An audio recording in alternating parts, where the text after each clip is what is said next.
Imagine being just 17, full of dreams about the future, only to be dragged into a nightmare that lasts not for hours, not for days, but for 44 endless nights.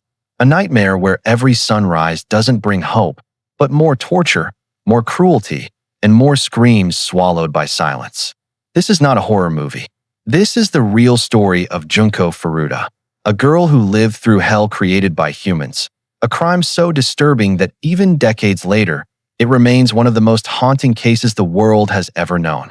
Junko Furuta was born on January 18, 1971, in Misato, Japan.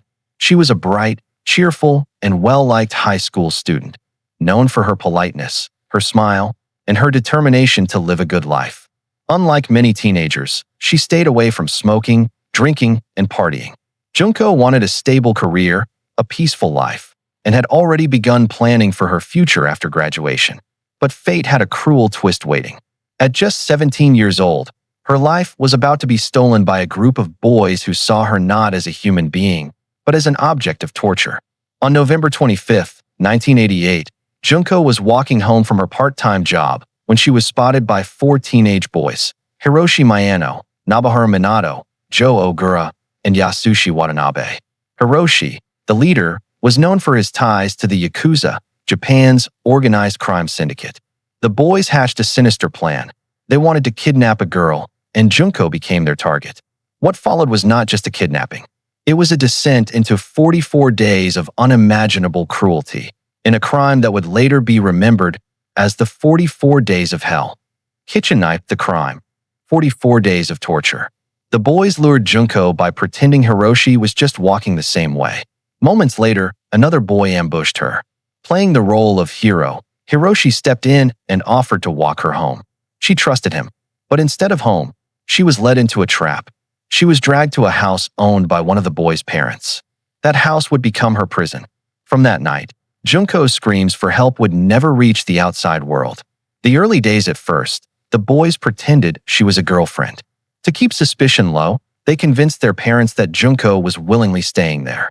But behind closed doors, the reality was nightmarish. Junko was tied, gagged, and beaten. She was raped repeatedly, not just by the four boys, but also by others they invited. Records suggest over 100 men assaulted her during the 44 days. They starved her, forced her to eat insects, drink urine, and endure unimaginable humiliation. As the days passed, the torture escalated. They hung her from the ceiling and used her as a punching bag.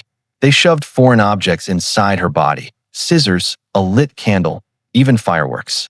Her body was burned with cigarette butts and hot wax.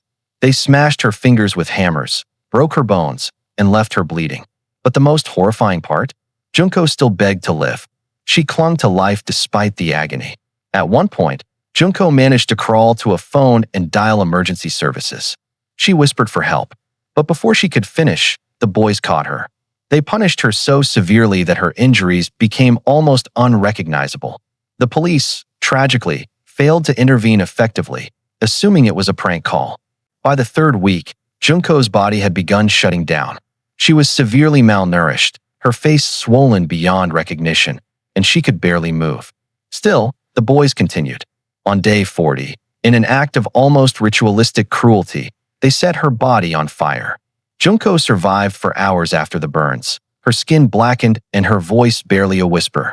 On day 44, sometime in January 1989, her body finally gave up. She was only 17. The boys stuffed her corpse into a 55-gallon oil drum, filled it with concrete, and abandoned it. When the body was finally discovered, the crime shocked Japan. Newspapers called it the worst crime in Japanese history. The trial revealed horrifying details. Even the judges and journalists were left shaken. But justice? It was deeply flawed. The perpetrators, being juveniles, received shockingly light sentences.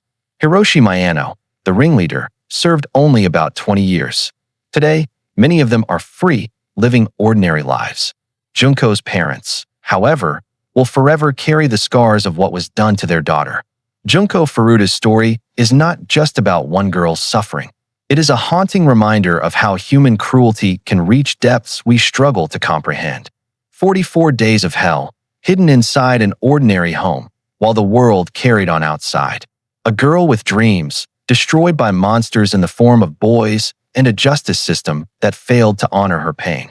Even now, decades later, her cries echo, a ghostly reminder of the darkest side of humanity. Some monsters don't hide in the shadows. Sometimes, they live inside an ordinary house, pretending to be caregivers while committing horrors no horror movie could ever capture. In 1965, a 16-year-old girl named Sylvia Likens stepped into what she thought was a temporary home. Instead, it became her prison, her torture chamber, and ultimately, her grave. This wasn't just a crime. It was a community of cruelty, a nightmare orchestrated not by strangers, but by the very people who were supposed to protect her. Sylvia Likens was born on January 3, 1949, in Lebanon, Indiana. She was the third of 5 children, a sweet, quiet, and responsible girl who loved to care for her younger siblings. Her parents, carnival workers, often traveled for work and struggled financially. In the summer of 1965, Sylvia's parents needed to leave town for a carnival tour. Worried about the children's care, they arranged for Sylvia and her younger sister Jenny, who had a limp from polio, to stay at the home of Gertrude Banasuski, a 37-year-old woman with 7 children of her own. Gertrude promised to take care of the girls for $20 a week. On the surface, she looked like a tired but responsible single mother. But behind closed doors, Gertrude carried rage, bitterness, and cruelty that would soon be unleashed on Sylvia. At first, Sylvia and Jenny felt somewhat safe. They blended into the household and helped with chores. But when Sylvia's parents' payments arrived late, Gertrude snapped. She took out her frustrations on Sylvia, calling her names, slapping her, and accusing her of lies she never told. What started as verbal abuse quickly spiraled into violence. Gertrude singled Sylvia out as the problem child. She whipped her with belts, paddles, and anything she could grab. Her children watched, and instead of stopping their mother, they joined in. Soon, the neighborhood kids were invited too. Gertrude opened her doors, and Sylvia became the community's secret target. Children who should have been her friends became her tormentors. They slapped her, kicked her, stubbed cigarettes on her skin, laughing as Sylvia cried. It wasn't just abuse. It was entertainment. Gertrude's cruelty grew more sadistic. She forced Sylvia to strip naked in front of others. She accused her of being pregnant, though Sylvia wasn't. She starved her, denying food until Sylvia scavenged for scraps from the trash. One particularly cruel incident was when Sylvia, thirsty and weak, was forced to eat feces. Another time, she was locked in the basement, denied water, and mocked as she begged for mercy.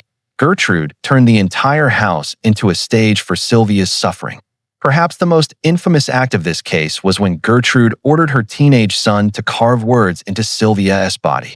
With a heated needle, they etched, "I'm a prostitute and proud of it." Sylvia screamed in agony, but her captors laughed. Her body wasn't just being destroyed, her identity was being defiled. By late October 1965, Sylvia was barely alive. Starved, dehydrated, covered in bruises, burns, and cuts, she was too weak to stand. She could hardly speak. Yet, despite her condition, the torture continued. On October 25th, Gertrude ordered Sylvia into the basement again. That night, Sylvia collapsed. Her final words, whispered in pain, were, "Daddy, I want Daddy." On October 26, 1965, Sylvia Likens died on a thin, dirty mattress in that Indianapolis basement. She was only 16 years old. Her sister Jenny, terrified and powerless, stayed silent through most of it, but when police arrived, she whispered, "You get me out of here, and I'll tell you everything." When Sylvia's body was discovered, police were horrified. The autopsy revealed she had more than 150 wounds, burns, cuts, bruises, and severe malnutrition. Gertrude Banasuski was arrested, along with several of her children and neighborhood kids. During the trial, prosecutors described the house as a torture chamber. The community was shocked, not only because of the crime itself, but because so many people had known and done nothing. Gertrude was convicted of first-degree murder and sentenced to life in prison. However, she was paroled in 1985 after just 20 years. She lived quietly until her death in 1990. Some of her children and accomplices also served time, but were eventually released. The injustice of their short sentences remains a scar in the memory of this case. Sylvia Likens entered the Banaszewski home as a guest, but left only as a corpse, her body broken by cruelty, her soul scarred by betrayal. She wasn't killed by one person, but by a collective silence, by a house that turned into hell, and by a society that chose not to see. Even today, the story of the torture house of Indiana forces us to face a chilling truth. Sometimes the greatest evil doesn't come from strangers, but from those we trust. What if the last sound you ever heard was a tape recorder playing a man's voice calmly explaining how he will torture you? Not in rage, not in passion, but in cold, methodical detail. This was the reality for dozens, maybe hundreds, of women who crossed paths with David Parker Ray, a man who built his own soundproof torture chamber, a place he chillingly called the toy box. Inside that steel trailer, victims were chained, mutilated, and broken, while a cassette tape described, step by step, their fate. This wasn't just murder. This was hell, engineered by a human being. David Parker Ray was born on November 6, 1939, in Belen, New Mexico. From childhood, he showed disturbing tendencies. He was shy, awkward, and bullied, but what worried his family more was his obsession with sadomasochistic pornography and violent fantasies. As he grew older, these fantasies didn't fade. They evolved. He joined the U.S. Army, trained as a mechanic, and later lived an unassuming life working government jobs. To neighbors, he looked ordinary. But in private, he was constructing something far darker. A fully equipped torture chamber hidden inside a large trailer parked by his home in Elephant Butte, New Mexico. Ray's trailer looked plain from the outside, but inside, it was a sadist laboratory.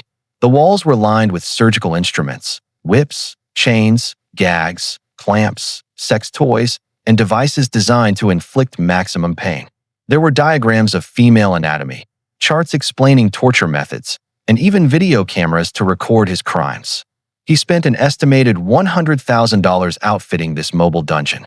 Victims were strapped to a gynecologist's table, spread eagle, unable to move. Mirrors were placed so they could see everything being done to them.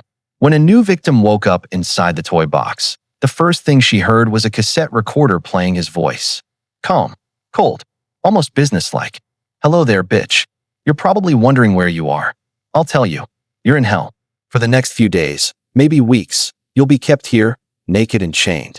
You'll be tortured in ways you can't imagine. And when I'm done, if you're still alive, you won't remember much. Because I'll make sure you don't. The tape lasted over 30 minutes. It described, in graphic detail, what would happen. It was psychological warfare, breaking victims before the torture even began. Ray wasn't alone. His girlfriend, Cindy Hendy, often helped lure women into the toy box. His daughter, Glenda Jessie Ray, was also implicated. Victims were drugged with barbiturates and kept unconscious until he was ready to play. The cruelty was systematic. He wasn't driven by rage or impulse. He was fulfilling carefully crafted fantasies, acted out like rituals. The exact number of victims remains unknown. Ray himself once bragged he had tortured more than 50 women over decades. Some estimates suggest the number could be over 100. Most victims were sex workers or women he believed wouldn't be missed. After days or weeks of torture, many were killed. Others, horrifyingly, were released, but not before Ray allegedly used drugs and hypnosis to wipe their memories, leaving them broken, confused, and terrified without knowing why. Few survivors ever came forward. Those who did could barely recount the trauma without collapsing. On March 22, 1999, one victim finally escaped. A woman named Cynthia Vigil had been abducted and chained inside the toy box. After 3 days of torture, Ray left her alone with his girlfriend Cindy. Somehow, Cynthia managed to grab the keys Cindy had carelessly set down. Naked, bleeding, and chained, she fled the trailer. She ran down the street, chains still dragging, banging on neighbors' doors until someone finally let her in and called police. Her testimony led investigators straight to Ray's property. When police entered the toy box, they were stunned. The chamber looked like something out of a nightmare, but it was real. They found tapes, instruments, journals where Ray had meticulously recorded his crimes, and evidence of multiple victims. But despite all this, prosecutors faced a challenge. Many victims had no memory of what had been done to them. Some were too afraid to testify. Others had been killed and never found. In 2001, David Parker Ray was convicted of kidnapping and torture. He was sentenced to 224 years in prison. Cindy Hendy received 36 years for her role. Ray's daughter also faced charges. In 2002, just 3 years into his sentence, David Parker Ray died of a heart attack in his cell. David Parker Ray's toy box was not just a trailer. It was a laboratory of nightmares, a place where human suffering was turned into entertainment for a man who saw himself not as a killer, but as a creator of horror. The true number of his victims will never be known. Their screams swallowed by steel walls, their memories erased by drugs and fear. Even now, the chilling voice on that cassette tape lingers, reminding us that sometimes the most terrifying monsters aren't hiding in the dark. They're building dungeons in plain sight.